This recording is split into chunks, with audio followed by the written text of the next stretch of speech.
I've often said that Minnie Pearl and I had the greatest love affair in the history of mankind. But the saving grace is that my wife and her husband both knew, because it's just hard to put into words.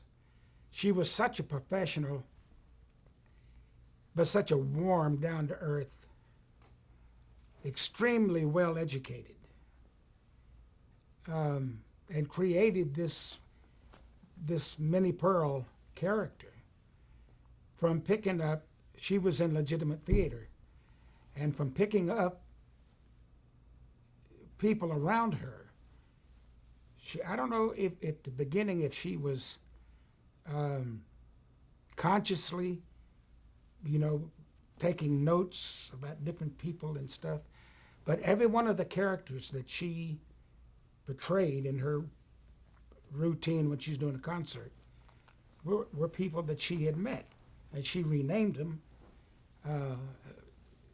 Well, not all of them, but there was one that she called Brother, and but he actually was a character that she had made, that she had met down through. She went down through the Appalachians, in these small towns, and organized people to put on these little miniature plays.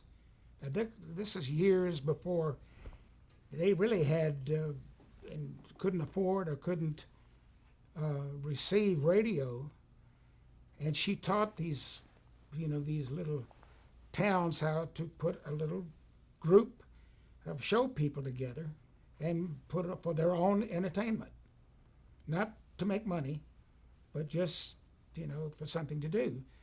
And they would put her up. There was no hotels or anything in these places, so they put her up with one of the families.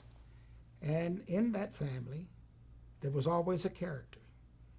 Well, she was one of those that, you've met people that are just funny. They're not necessarily in the business of being funny. They just have a funny outlook. They have a funny way of describing things and a funny way of living. Well, that's what she'd pick up on something, and she would embellish it. And but I loved her and what she did, and she taught me so much.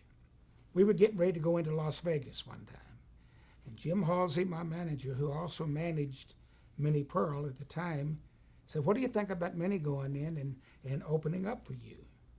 I said, "Lord, I think it's the greatest thing in life." Then I got to thinking. I said, what if we go to Las Vegas and these people come in and they've had a little too much to drink and they start heckling her and they don't laugh at her corny jokes? I'll go out in the audience and whip them. I won't let them get away with it. And I was very concerned. Well, she came out there telling the same jokes, same stories that in fact, she didn't tell jokes. She told stories, humorous stories. And she went out there the first night, and they were laying in the aisles. Taught me, look out for yourself, Roy.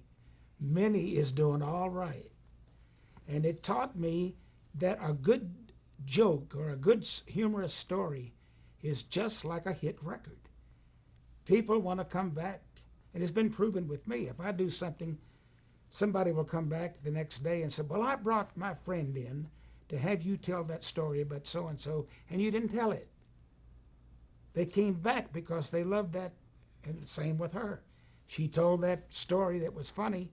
They expected it for her to do it again.